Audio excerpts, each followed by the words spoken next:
Hey yo, internet, what's up? This is Cat Commander, and this is the second minisode on the Final Fantasy trading card game. I'm going to open my second ever pack of these things, and yeah, we'll see what's inside. Hopefully I don't get cards that I have already. That would suck, but hey, you never know. So, oh, here we go. I can see the corner of the first one. And yeah. Right, so new cards, fresh. I haven't seen some of these. Right, so the first card out of the pack here is a backup standard unit from Final Fantasy Tactics, which I think is by far the best artwork I've seen on the cards so far. And it is the Chemist.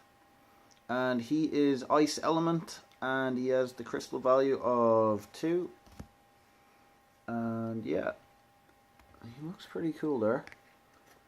And it says, when the Chemist enters the field, choose 1 forward. It cannot be broken this turn. So you can break cards or break forwards.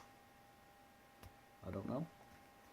So, don't break the forwards. So that's the Chemist. And yet, from Final Fantasy Tactics. And the next card in my second ever pack is... It is from Final Fantasy 3, I think, and it is a backup standard unit, and it is the Sage. There's the Sage there. It looks pretty cool. I like that artwork. I like it a lot. And the Sage, it says here, when the Sage enters the field, choose 1 character card in your break zone, add it to your hand. So does that mean you're taking a card back once it goes into the break zone? Is that like, you know, game on, action time? Or is it, what, returning to the deck? I don't know. But yeah, all in good time. Right, the next one here is a... Okay, I recognize this guy, but I've never played as him because I didn't get very far in Final Fantasy X. But it is a Guardian card, and I'm probably going to mess the name up. He has a crystal value of 2, and he's a backup, and I think his name is Kimari? Kimari. Yeah, so there it is there. And he looks like he means business there. And I'll just point out as well that, so this is the 3rd card out of this deck, and so far none of them have a power rating, but Kimari gains elements of all the character's opponent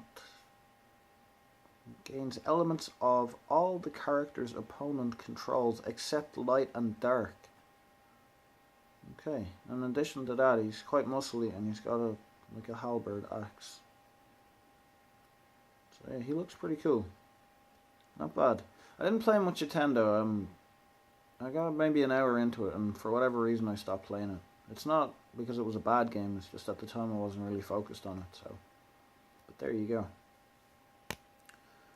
So, the next card up is from Final Fantasy 3. It's the first one with a power rating, and it is a forward standard unit, and it is the Knight. So there he is there. Hello to you.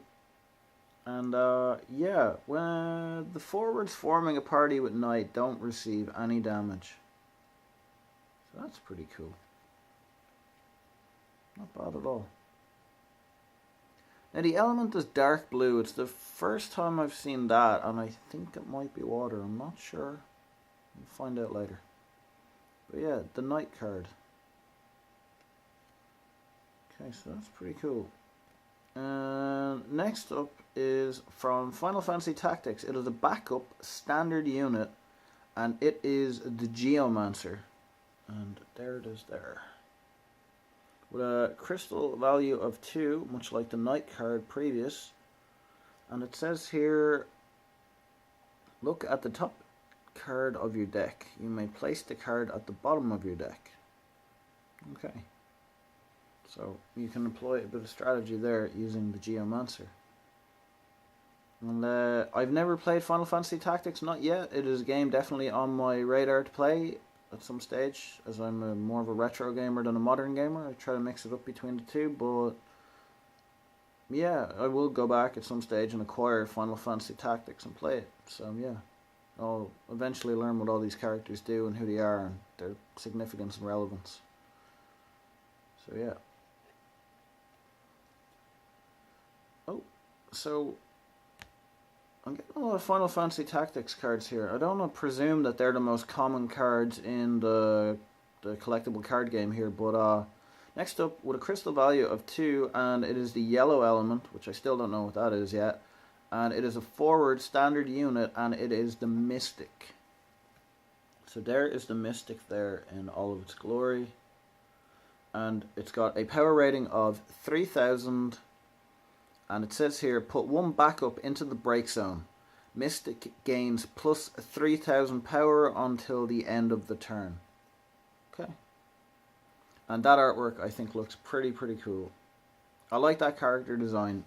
So I'm just curious as to how it translates into Final Fantasy Tactics when gameplay wise. But yeah, it's pretty cool. Okay, again, Final Fantasy Tactics represented here very well with this booster pack, and it is a forward standard unit, and it is with a crystal value of 3. Sorry, might I add? It is the Dragoon. Okay, and that is some pretty cool character design right there. I like that armor. I really do. And this character can cast Haste, and it says here Haste in bold font. This character can attack or use abilities containing, and it's an arrow pointing down, like kind of on a keyboard for return, I guess. Containing in the cost of the turn it enters the field. It's got a power rating of 5000, and yeah, when I get to the rules that come with the pre-constructed decks, I have 3 pre-constructed decks, as I might have mentioned earlier, and yeah, I'll get the rules and I'll kind of go through them, and yeah, it might put a bit of might make things make a bit more sense to me anyway. I'm sure there's people, if they're watching this, and you guys probably already know all about this and probably play it, so.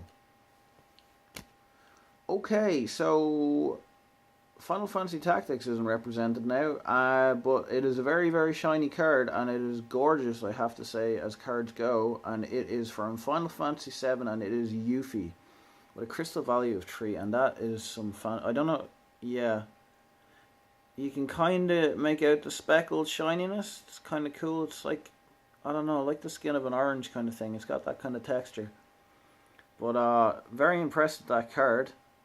It's got a 6000 power rating. Yuffie cannot be blocked by a forward of cost 4 or more. So that must be this thing up here, maybe. Hopefully I'm right, fingers crossed. And she has a special skill, and it's got that arrow pointing down, and it's got an S beside it, and it is Bloodfest. Sounds nasty. Choose up to 3 forwards. Divide 6000 damage amongst them as you like. Unit must be 1000. Okay. I like the look of that card. Final Fantasy VII was one of my favourite games of all time, and to get some character cards from that, especially shiny characters from that, I'm impressed with that, so yeah. Okay, next up is from Final Fantasy X. There's some cool artwork here. It is a Guardian card, a backup, and it is Lulu. Now, I didn't play enough of Final Fantasy X for Lulu to come into it. I think I played the ball game, Blitzball, whatever it's called. I don't know. I played one game of that, and I think the last part I got to was you're on a beach with your friend from the Blitzball, if that's what it's called. I don't remember. Correct me if I'm wrong.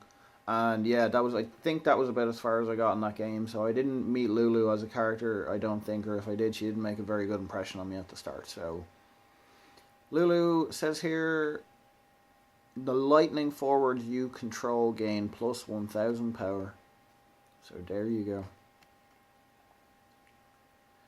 Okay. This one is from Final Fantasy 13. It is a summon, and I'm going to butcher this name. It is Hecantoncheer? I don't know. I'd have to turn on the game again. You guys probably know it.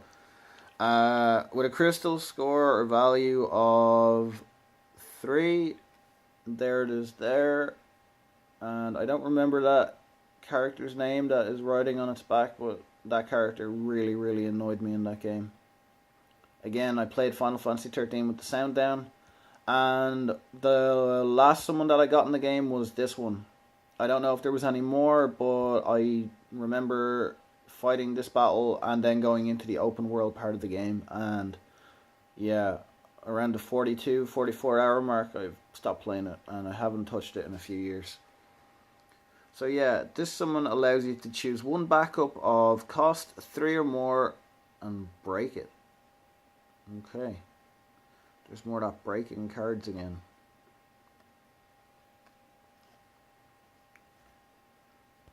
Alright. Next up is also from Final Fantasy 13, I think.